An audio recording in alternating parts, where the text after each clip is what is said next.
Have you ever wondered what's in your hormone replacement therapy cream?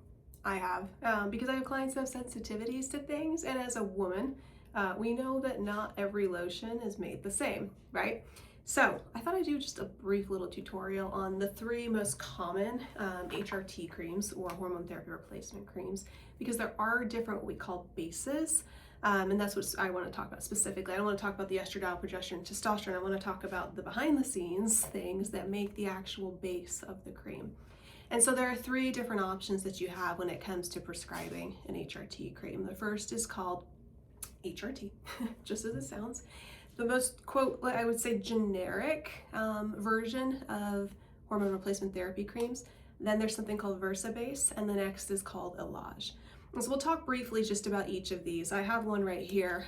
This is a mega pump. You can see it's quite mega, it's big, versus something that's kind of mini. And this one has an HRT cream in it. I feel like I'm doing a product tutorial, but if you can kind of see this consistency, it is just as it looks, kind of like a thick cream, right? I don't know if you can kind of see. It just rubbed on very, very nice, no sheen. Smells decent, but that's not what we're here for. We're here for what's actually in the cream actively. It's its inactive ingredients are generally well tolerated. The advantage to using an HRT cream is that you can apply it pretty liberally everywhere on the body.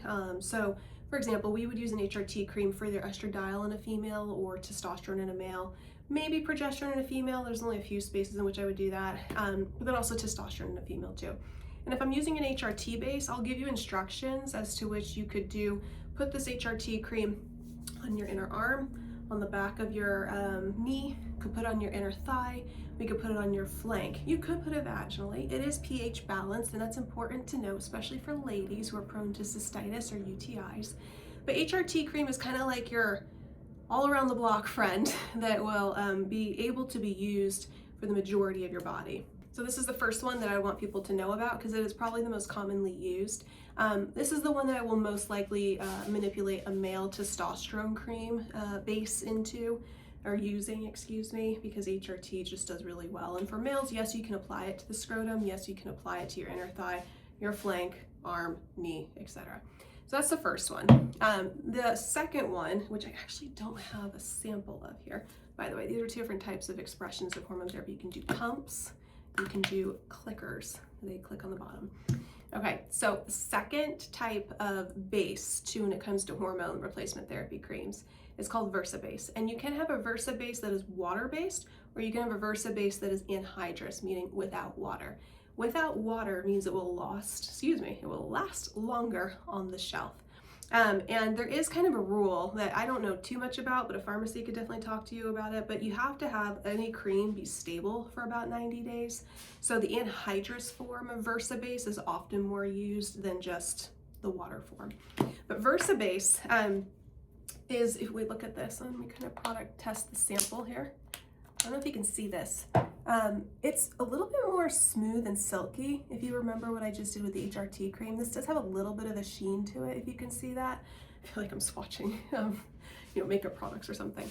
But it's definitely smoother. It's definitely not as thick as an HRT. However, it's not pH balanced. And where that becomes a problem is if I'm using it for females and we're telling you to apply it to the vaginal area, this will feed your bacteria, as would an HRT cream with estradiol, but because it's not pH balanced, whereas the HRT cream is, that can affect the bacterial flora and possibly yeast in your vaginal cavity and along the labia area. So that can be problematic for women who are prone to UTIs or cystitis and inflammation in that area. So we would want to avoid a Versabase if you're in that category. Otherwise, Versabase is pretty stable shelf life wise. I do like using it because it's a little silkier, if that's something that you need. But it's definitely an option, and it is something that you will see. Now the third one, which I wish I had a sample of, is called Ellage, and I don't actually have a sample of that. Excuse me, right with me. But why I would use Ellage, it's the most expensive of the three, but Ellage essentially is hypoallergenic is the best way to kind of say that. It avoids a lot of the fluff, perhaps, that might be in the other two creams. Yeah, so Ellage is marketed as being free of soy, dairy, gluten, eggs, tree nuts, etc. I have found it to be a little bit more oily in consistency, but not too bad. and definitely has avoided some problems for women who have issues with the HRT or the Versabase cream. Ellage I have not used in a male capacity, honestly, now I'm thinking about it. They usually are just fine with the HRT. Anyways, it is pH balanced, so that's an advantage. So of your options for pH balancing, we have HRT base and then we have an Ellage base.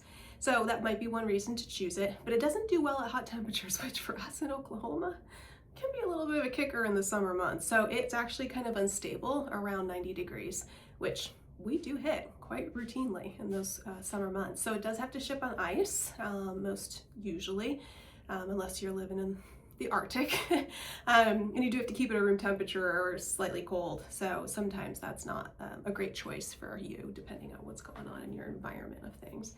But otherwise, Ellage is a great option for those who have hypoallergenic needs or cream-based sensitivities to things.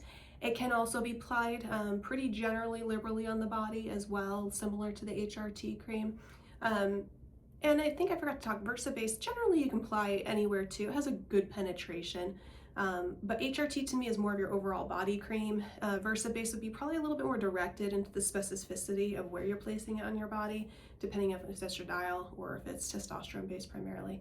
And then Ellage, again, a little bit more all over body, general category, but hypoallergenic. So, and pH balanced, unlike the Versabase, but definitely like the HRT. So I don't know if that's confusing, but it's a little bit more into the backstory as to why we choose different creams of bases for people in hormone therapy replacement. There is one mention I should probably have, and again, I don't have a product sample of it, but something called a Trevis, which is a gel. And you'll find that to be most common when it's prescribed as testosterone therapy by your primary care or perhaps an endocrinologist or somebody.